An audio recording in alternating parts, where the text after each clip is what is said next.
अस्सलाम वालेकुम दोस्तों, कैसे हैं आप सब लोग। उम्मीद करती हूँ खैर खैरियत से होंगे। दोस्तों आज हम अपने किचन में बना रहे हैं नियाज़ हुसैन का शरबत यानी कि मुहर्रम का शरबत।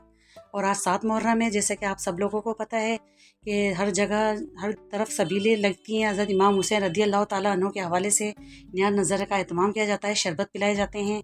तो आज भी मैं शरबत बना रही हूँ और ये सारा शरबत मैं सबील करूँगी बाहर, और इतना मज़ेदार ये शरबत बना के दिखाऊंगी आज आपको। आप मेरे बताए हुए टिप्स के साथ इसको ज़रूर फॉलो कीजिएगा। तो चलिए रेसिपी को स्टार्ट करते हैं। बिस्मिल्लाहिर्रहमानिर्रहीम।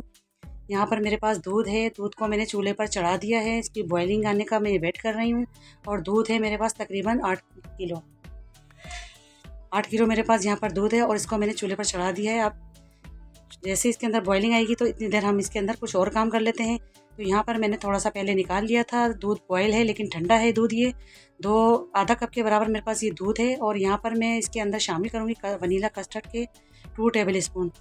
8 किलो दूध के अंदर मैंने 2 टेबल स्पून वनीला कस्टर्ड लिया है, और इस तरह से मैंने इसको हल कर दिया है। अब हल करने के बाद जब दूध में देखते हैं बॉइलिंग आ गई है हमारे, तो इसके अंदर मैं इसको शामिल कर दूंगी। तो ये देख सकते हैं इसके अंदर बॉइलिंग आ गई बहुत अच्छे से, मैंने इसको हिला भी लिया है। तो अब बिल्कुल हल्के हाथ से हम इसको मिक्स करते जाएंगे और चम्मच चलाते जाएंगे बराबर, क्योंकि हमें बस इसको थोड़ा सा थिक करना है, हल्का सा गाढ़ा करना है और क्रीमी टच देना है हमें। तो बहुत ही मज़ेदार ये फ्लेवर हो जाएगा इसका। बस सिर्फ 2 चमचों के बराबर मैंने इसके अंदर ही शामिल किया है। बहुत ज़्यादा हमें नहीं डालना कस्टर्ड, क्योंकि हमें कोई कस्टर्ड नहीं बनाना, हमें सिर्फ दूध को थिक करना है, जो कि बहुत ही मज़ेदार रबड़ी जैसा हो जाएगा हमारा दूध। अब ये देख सकते हैं, बस इसको हिलाती जाऊंगी। अब मैंने चूल्हे को ऑफ़ कर दिया है और इसको मैं ठंडा करती रहूँगी, ताकि जितनी भी इसके अंदर भाप वगैरह है वो सब ख़त्म हो जाए। अब इसी के साथ यहाँ पर मैं चीनी शामिल कर रही हूँ। चीनी मेरे पास है तकरीबन 1 किलो, और 1 किलो से मैंने थोड़ी सी बचा ली है। या फिर आप ऐसा करें, आप अपने टेस्ट के मुताबिक चीनी डालें इसके अंदर, जितना आपको मीठा पसंद हो। और इसको भी मैं बहुत अच्छे से हल कर लूँगी। दूध भी हमारा ठंडा हो जाएगा और चीनी भी मेल्ट हो जाएगी सब बहुत अच्छे से। अब यहाँ पर मेरे पास तोख मिलंगा है। तोख मिलंगा को मैंने थोड़ी देर के लिए पानी में भिगो दिया है। आधा कप पानी के अंदर मैंने तोख मिलंगा को यानी पापची को मैंने भिगो दिया है। इसके डालने से ये होगा कि बहुत ज़बरदस्त लुक के साथ हमारा शरबत बनेगा, और उसके बेहद फ़वाइद भी हैं। अब यहाँ पर मेरे पास आइसक्रीम सिरप है, इसको मैं शामिल करती जाऊँगी। अपने टेस्ट के मुताबिक डालूँगी कि कितना मुझे कलरफुल पसंद है उतना ही शामिल करूँगी, और बाकी आप देख लें आपको कितना पसंद है कलर। तो मैं आइसक्रीम सिरप डाल रही हूँ कोई इसका। बहुत मज़ेदार सा ये बन के तैयार होता है सिरप से। जब हम इसको शामिल करते हैं इसके अंदर, तो बिल्कुल आइसक्रीम वाली फॉर्म आती है। आप यकीन करें, जब आप इसको मेरे बताए हुए टिप्स से बनाएंगे आप, तो आपको लगेगा कि जैसे कि आप कोई फालूदा खा रहे हैं, कोई रबड़ी खा रहे हैं, इतना बेहतरीन लुक के साथ। और आपको पता है कि मैंने इसके अंदर बिल्कुल भी पानी का इस्तेमाल नहीं किया है। दूध के अंदर मैंने पानी बिल्कुल भी शामिल नहीं किया है, क्योंकि आगे जाके बर्फ़ का भी इस्तेमाल होगा इसके अंदर, तो बर्फ़ का अपना पानी ही बहुत है।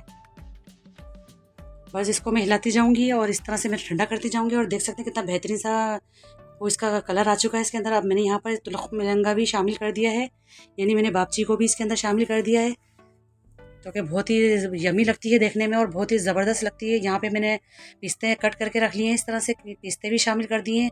या फिर आपको जो नट्स पसंद हो आप वो भी शामिल कर सकते हैं। मैंने अपने हिसाब से डाल दिए यहाँ पर जितने मुझे पसंद हैं। तो यहाँ पर पिस्ते भी चले गए हैं, और मैं प्रॉपर हिला रही हूँ, इसको ठंडा कर रही हूँ।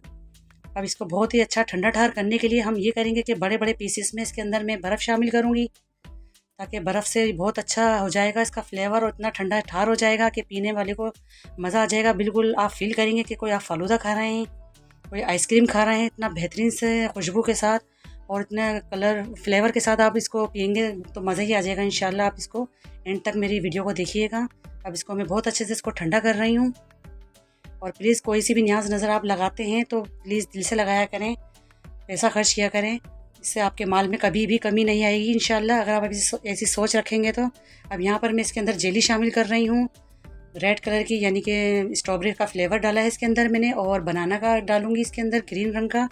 दोनों कलरों की कॉम्बिनेशन आपको पता है कितनी बेहतरीन लगती है जब आप इस तरह से शरबत में डालते हैं, जो कि मेरी फेवरेट है दोनों फ्लेवर। और इसी के साथ अगर आपको मेरे शरबत की रेसिपी अच्छी लग रही है तो प्लीज़ लाइक करिए, और अगर चैनल पर नए हैं तो चैनल को सब्सक्राइब करिए, वीडियो को लाइक करिए। तो अब बस मैं इसको हिलाती जाऊंगी, और ये हमारा शरबत एकदम से रेडी है, बहुत ही ज़बरदस्त। और आप इसकी थिकनेस चेक करें, आप इसकी फॉर्म देखें, कितना गाढ़ा लग रहा है देखने से ही। ऐसा क्यों है? क्योंकि हमने इसके अंदर पानी बिल्कुल भी नहीं शामिल किया, हमने इसको दिल से बनाया है, बहुत प्यार से बनाया है हमने। बहुत एहतराम के साथ बनाया है। आपको पता है किसकी न्याज़ है, तो बहुत ही एहतराम के साथ बनाया करें। तो ये देख सकते हैं मैं किस तरह से इसको हिला रही हूँ और इसको मैंने बिल्कुल एकदम से रेडी भी कर लिया है। बिल्कुल रबड़ी वाली फॉर्म है, इसके अंदर से खुशबू इतनी बेहतरीन आ रही है, मैं आपको क्या बताऊँ। इतना कलरफुल बना है जेली की वजह से ये। तो इसी के साथ ही मैं आपको सर्व करके भी दिखा देती हूँ। तो ये देख सकते हैं माशाल्लाह से कितनी बेहतरीन लुक के साथ हमारा ग्रीन रंग का शरबत बनकर तैयार हुआ है, जो कि हज़रत इमाम हुसैन की न्याज़ के हवाले से है, जो कि मैं अब सारा सवील करूँगी इसको बाहर।